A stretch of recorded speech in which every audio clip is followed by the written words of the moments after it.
오늘의 말씀은 이기는 방식이라는 제목으로 말씀을 생각해 보겠습니다.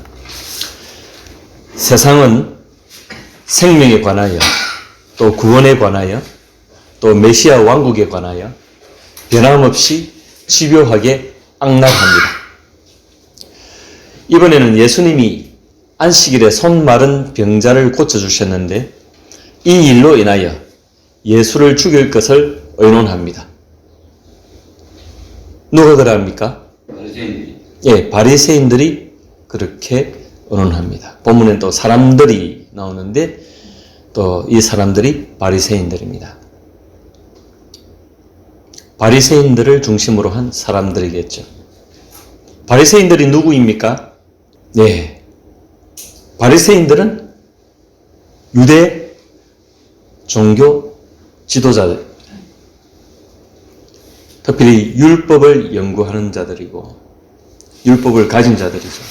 그들은 창조주 하나님이 지으신 고귀한 생명의 가치를 무시한 사람들입니다. 율법을 가졌다고나 하나 생명을 저버린 사람들이죠. 그들은 그들 자신이 지키고자 하는 가치관에 매몰된 인간들입니다. 사실 율법도 규칙도 모두가 생명을 위한 것입니다. 하나님의 생명들을 위해서 율법이 주어졌습니다. 하나님의 백성들을 위해서 율법이 주어졌습니다. 사람들을 위해서 규칙도 정하셨습니다. 그런데 이 바리새인들은 사람도 저버리고 생명도 저버린 무엇인가 꼬여도 잘못 꼬인 그런 사람들인 것이죠. 생명을 버리고 무엇을 얻으려는가 말입니다. 그들은 무엇을 얻으려고 생명을 저버렸는가 말입니다. 메시아 왕국의 주인이신 예수님은 끊임없이 생명을 살리고 생명을 위하고 사망에서 생명으로 옮기는 일들을 해 나가셨습니다. 바리새인들은 예수님을 시험하여 하늘로부터 오는 표적을 구했습니다. 하늘로부터 오는 표적은 예수님이 무수히 보여주신 것입니다.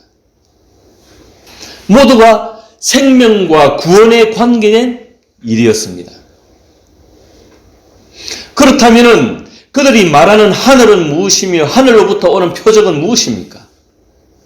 그들은 무엇을 생각하고 있는 것입니까? 그들은 무엇을 꿈꾸고 있는 것입니까?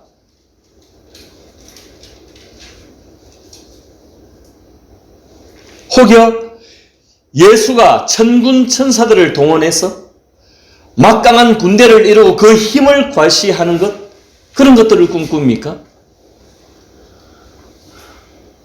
그런 것들이 그들에게는 하늘로부터 오는 표적입니까?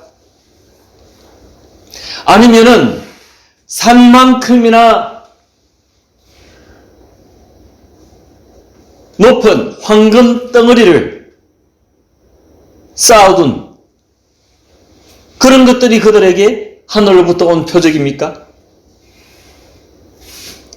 예수님이 명하여 산만한 황금 덩어리를 그들 앞에 내어 보여주어야 하늘로부터 온 표적이라고 그들은 인정할 겁니까? 그들의 입은 하늘을 말하고 있지만 실상 그들은 철저하게 인간을 추구하는 인간들입니다. 철저하게 인간을 추구했고 인간의 욕망을 따랐습니다. 그런데도 그들의 입술은 하늘을 말하고 있는 거죠.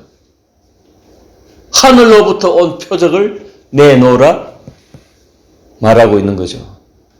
그들이 하늘이 무엇인 줄 알고나 하는 소리입니까? 그들은 진정 하늘로부터 오는 표적이 무엇임을 알고 하는 소리입니까? 한편으로 지난주 제가 잠깐 무식한 소리를 해드렸는데, 안식일에 제자들이 남의 밀밭에서 이삭을 잘라 먹은 일에 대하여 왜 문제 삼지 않는가에 대해서 대충 제가 얼머부리고 말았죠. 그 당시 문화여서 그러나 하고 그렇게 제가 말하고 말았는데, 이것을 좀 더 설명해 드리고 지나가야 되겠습니다. 사실 제자들이 이삭을 잘라 먹은 일은 율법에 합당한 일입니다. 율법에 저촉되지 않는 일입니다. 신명기 23장 24절 25절에 보면, 내 이웃의 포도원에 들어갈 때에는 마음대로 그 포도를 배불리 먹어도 되느니라. 그러나 그릇에 담지는 말 것이요, 내 이웃의 곡식밭에 들어갈 때에는 네가 손으로 그 이삭을 따도 되느니라. 그러나 낫을 대지는 말지니라. 율법에는 그렇게 기록하고 있습니다. 남의 포도원에 들어가서 배불리 먹어도 된답니다. 그런데 그릇에 담지는 말라. 그릇에 담으면 뭐가 된다? 도둑이 된다. 그렇죠? 남의 밀밭에 들어가가지고 손으로 꺾어서 배는 채우되 뭐 하지 말라? 낫을 들고 들어가지는 말라. 완전 날도둑이. 네, 낫을 들고 들어가면 날도둑이 되는 겁니다. 그게 율법의 내용입니다. 그래서 제자들이 남의 밀밭에 지나가다가 밀 이삭을 잘라 먹은 그 일은 율법에 저촉되지 않는 일입니다. 그래서 바리새인들도 그것을 가지고 도둑놈이네 뭐 어쩌네 하면서 이렇게 왈가왈부하지 않았던 것입니다. 율법에 합당하니까.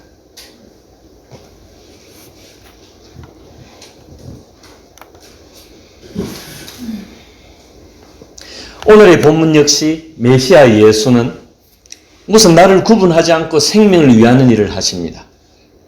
그 날이 공교롭게도 안식일이어서 이 사람들, 이 바리새인들은 예수를 율법적으로 고발하기 위해서 회당에 있는 한쪽 손 마른 사람에게 예수의 관심을 집중시킵니다.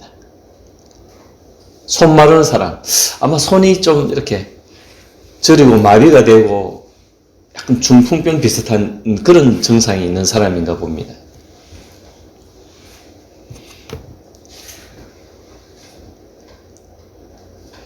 그래서 이 바리새인들은 예수님이 안식일을 범하기를 바랬고, 그래야 율법상 예수를 고발할 수 있으니까. 그래서 이 손 마른 사람이 있다 이거죠, 예수님이. 그럼 당신은 어떻게 하겠느냐? 오늘 안식일인데 고치겠느냐? 그래서 본문 9절에 한번 같이 읽어볼까요? 이 사람들이 뭐라고 이야기하는지. 9절 10절 같이 읽습니다. 시작. 거기에서 떠나 그들의 회당에 들어가시니 한쪽 손 마른 사람이 있는지라. 사람들이 예수를 고발하려 하여 물어 이르되 안식일에 병 고치는 것이 옳으니까. 아멘.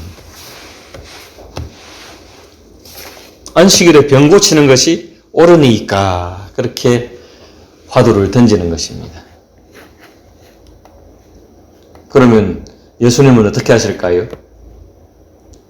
당연히 생명을 위하는 길을 선택하시겠죠. 생명에 관한 한 예수님은 거침없이 행동하십니다. 본문 11절에서 13절 같이 읽습니다. 시작. 예수께서 이르시되 너희 중에 어떤 사람이 양 한 마리가 있어 안식일에 구덩이에 빠졌으면 끌어내지 않겠느냐.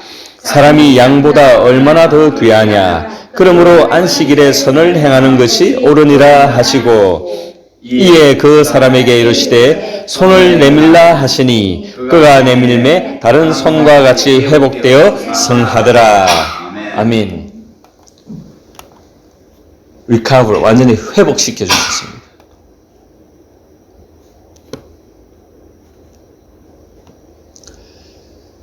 환자가 한쪽 손을 못 쓰고 이렇게 고통받는 그것, 안타까운 일 아닙니까? 보통 일반 사람들이 생각해도 안타까운 일 아닙니까?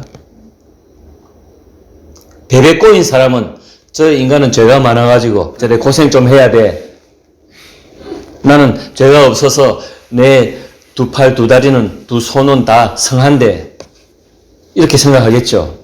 그런데 정상적인 사람이라면, 그래도 양심이 있고 정상적인 사람이라면 그런 사람들에 대해서 불쌍히 여길 겁니다. 이 일에 대해서 바리새인들의 태도는 무엇입니까? 본문 14절 같이 읽습니다. 시작. 바리새인들이 나가서 어떻게 하여 예수를 죽일까 의논하거늘. 이 바리새인들이 어떻게 그 마음판이 어떻게 만들어졌는지, 사람을 살리고 사람의 질병을 고치고 한 일에 대해서 오히려 예수를 죽일까 의논했답니다. 꼬여도 한참 꼬인 인간형들입니다.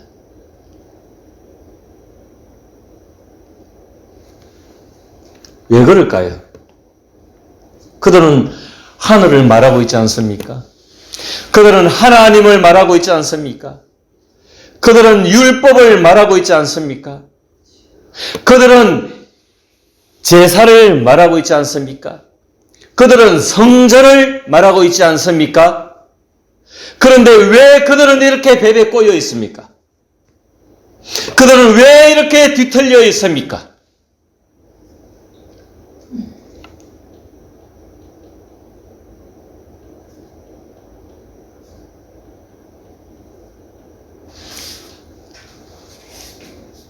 갑자기 프랑스의 자크 엘리라고 하는 위대한 성경학자의 뒤틀린 복음이라는 제목의 책이 생각이 나는데, 뒤틀려도 한참 뒤틀려 있는 것입니다. 꼬여도 한참 꼬여 있는 것입니다. 율법이 꼬이고 복음이 꼬이고 양심이 꼬이고 인간이 꼬이면 이렇게 되는 것입니다. 하늘을 말하는 그들에게 하늘의 하나님이 오셨는데 어떻게 죽일까 의논했다고 합니다. 좋은 일에 대하여, 살리는 일에 대하여, 생명의 일에 대하여, 좋은 것을 보면 좋다고 여겨야지.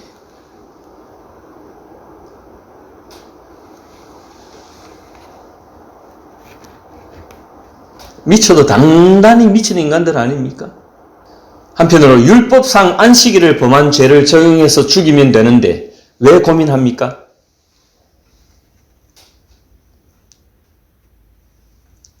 성경 이렇게 해설 성경에 보면 이런 게 안내가 되어 있는데,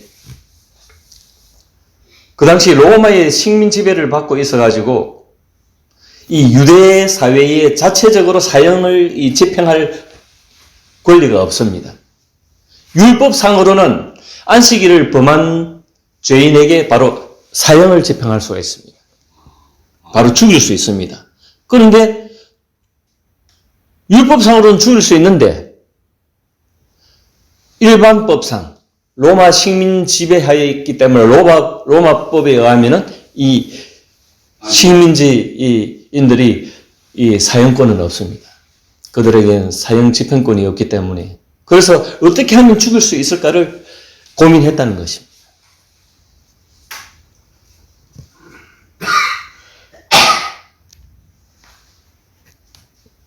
다시 이 바리새인들은 자신의 알량한 가치관과 입장을 위하여 생명의 가치를 짓밟는 이 바리새인들에 비해서 이 예수님은 어떠하십니까? 예수님은 할 수만 있다면 병든 사람을 돌보십니다. 본문 12절 하반절부터 13절 보면은 그러므로부터 시작 12절 중간에 그러므로 시작 그러므로 안식일에 선을 행하는 것이 옳으니라 하시고 이에 그 사람에게 이르시되 손을 내밀라 하시니 그가 내밀매 다른 손과 같이 회복되어 성하더라. 그리고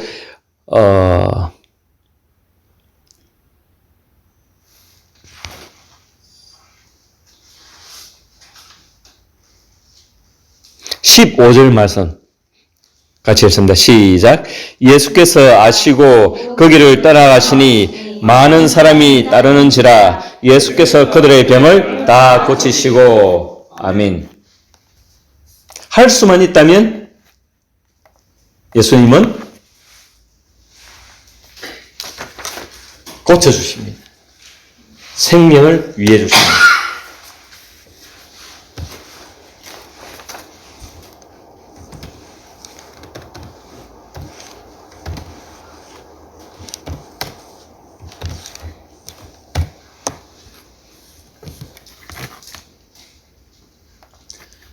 예수님을 따르는 많은 사람들, 그들 중에 환자들이 많이 있을 것 아닙니까?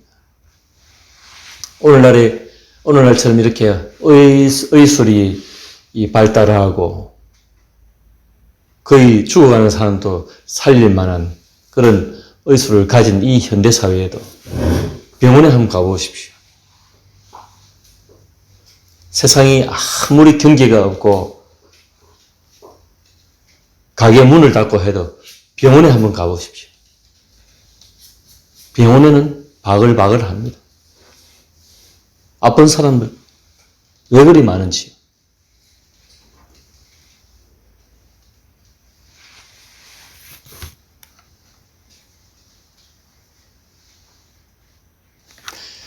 예수님은 심지어 짐승에게까지도 관심을 표명하시죠.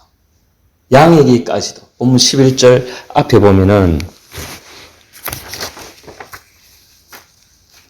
예수께서 이르시되 너희 중에 어떤 사람이 양 한 마리가 있어 안식일에 구덩이에 빠졌으면 끌어내지 않겠느냐 그랬죠. 양이 구덩이에 빠져 있는데 안식일이지만 끌어내지 않겠느냐. 아멘. 예. 짐승에게까지도 예수님은 관심을 표명하십니다. 그렇습니다. 생명이라고 하는 것은 우리가 생명에 대해서 이렇게 소중하게 생각하고 거기에 대해서 마음을 이렇게 쓰다 보면은 짐승에게까지 그리고 미물에게까지 이렇게 그 생명에 대해서 그 소중함을 느낄 수가 있습니다. 아멘. 하나님이 지으신 세계 아닙니까? 그것은 하나님이 노아의 방주에 인간들만 건져낸 것 아니지 않습니까? 각 종류별로 짐승들도 방주 안으로 끌어들였거든요.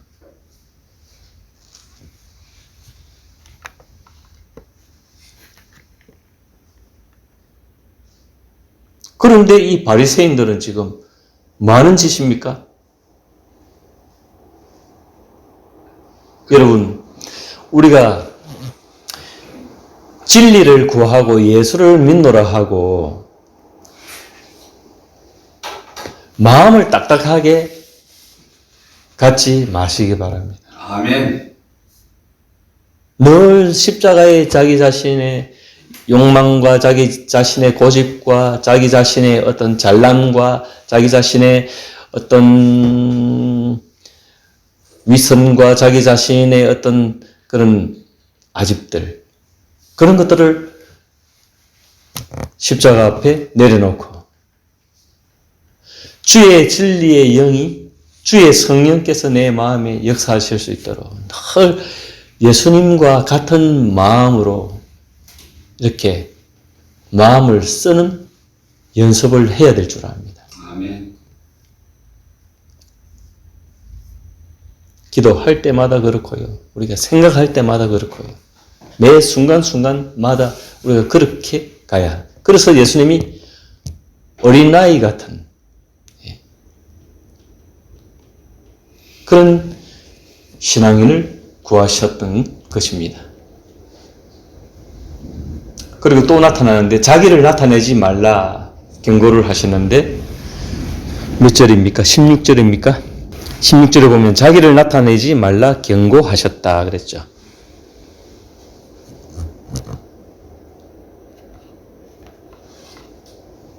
현대인의 성경에 보니까 자기에 대한 소문을 내지 못하도록 그들에게 단단히 주의시켰다. 그래서 병을 고쳐주셨는데 야 예수님이 병을 고쳐주셨다 하면서 이렇게 소문 내지 말고 떠들어대지 말라는 것입니다. 입 닫아라 그렇게 말씀하십니다. 그냥 말씀하신 것이 아니라 경고하셨으니 그랬죠. 원어에는 에페티메센 단순 과거 동사 직설법 능동태 3인칭 단수형.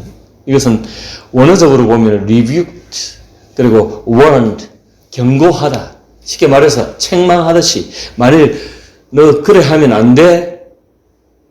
별로 안 좋을 줄 알아 하는 그런 의미에서 아주 강력하게 경고하신 겁니다. 그냥 뭐 해도 좋고 안 해도 좋다 그런 식으로 말씀하신 것이 아니라는 것입니다. 그래서 킹 제임스에 보면 charged, NIV에 보면 warned, 경고하다, 경고하셨다는 것입니다. 자기에 대한 소문을 내지 못하도록 그들에게 단단히 주의시켰다. 왜 그럴까요? 왜 그렇게 주의를 시키셨을까요? 왜 그렇게 경고하셨을까요? Why? 왜? 그 왜 because는 17절 이하에서 21절까지 17절에서 21절 같이 한번 읽어볼까요? 17절 시작. 이는 선지자 이사야를 통하여 말씀하신 바 보라 내가 택한 종 곧 내 마음에 기뻐하는 바 내가 사랑하는 자로다. 내가 내 영을 그에게 줄 터이니 그가 심판을 이방에 알게 하리라.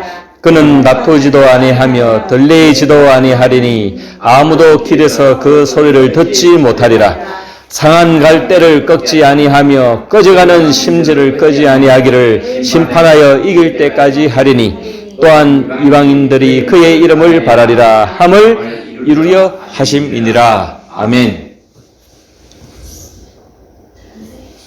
들리지도 아니한다는 것은 cry out, 소리친다는 말. 소리치지 아니한다. 큰 소리 치지 아니한다. 다투지도 아니하신다. 보라 내가 택한 종 누굽니까? 내 마음에 기뻐하는 바 내가 사랑하는 자로다. 하나님의 아들 독생자 예수 그리스도를 가리키는 말씀입니다. 예수 그리스도가 내 영을 내 성령을 그에게 줄 터이니 그가 심판을 이방에 알게 하리라. 그는 예수의 길을 말씀하는데 예수의 방식을 말씀하시는데 그는 다투지도 아니하며 들리지도 아니하리니 소리치지도 아니하리니 아무도 길에서 그 소리를 듣지 못하리라.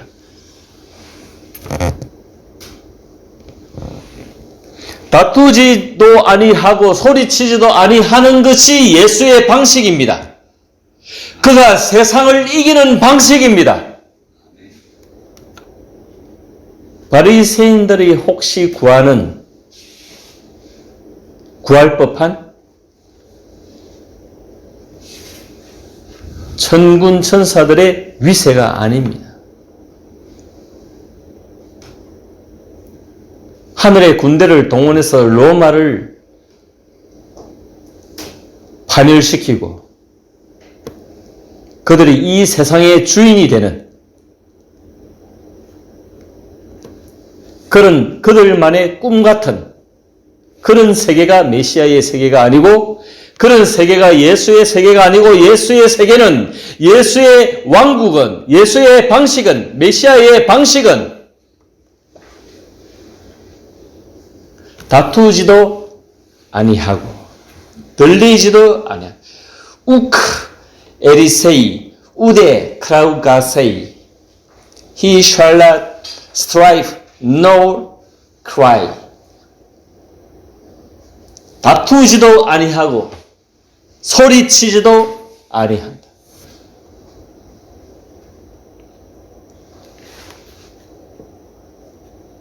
이것이 메시아의 메소드, 방식입니다. 이기는 방식입니다.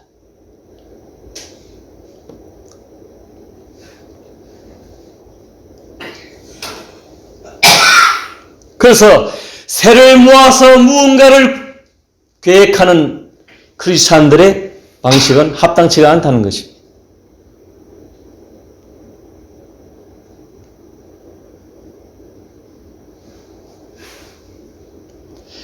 사람들의 새를 모아서 무엇인가를 이루려고 하는 그들의 누군가의 꿈은 허망된 것입니다. 오늘날의 교회들이나 오늘날의 크리스찬들이 이것에 철저하지 못하는 것이 문제입니다. 오늘날의 문제가 바로 문제의 핵심입니다.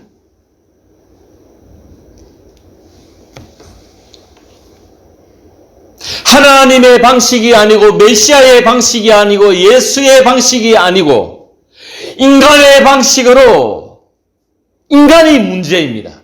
인간이 주체가 되고 인간이 주인이 되는 것이 문제입니다. 안식일의 주인은 누구라고요? 예수 그리스도가 안식일의 주인. 인자가 안식일의 주인이니라. 예수가 안식일의 주인입니다. 예수가 만물의 주인입니다. 언제나 인간을 내세우는 것이 문제입니다. 인간의 눈에 보기 좋은 것, 새를 불리고 좋아 보이는 것, 화려하게 되고 크게 되는 것, 좋은 게 좋은 것이지 않느냐고 하는 생각, 좋은 게 좋은 것 같지만 그것이 하나님의 나라를 망치고 예수 십자가의 길을 틀어 막는 것입니다. 그것이 이 세대의 문제입니다.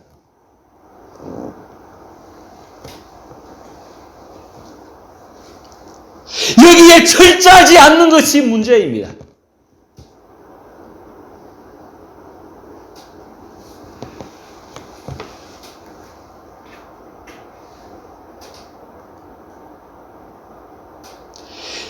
이 세상을 예수님이 이기는 이 세상의 방식, 다투지도 아니하고 들리지도 아니하는, 소리치지도 아니하는 이 방식에 철저하지 않으면 신자가 아닙니다. 아멘. 교회가 아닙니다. 아멘. 여기에 철저하게 엎드려야 되는 것입니다. 이것이 십자가로 가는 길입니다.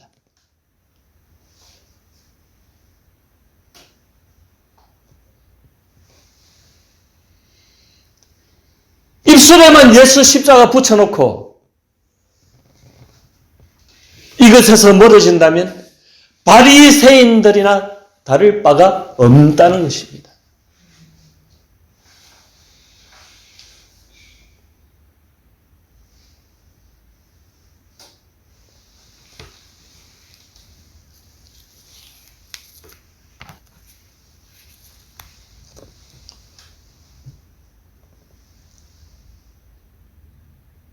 세상을 이기는 방식은 십자가 앞에 자신을 죽이는 것입니다. 아멘.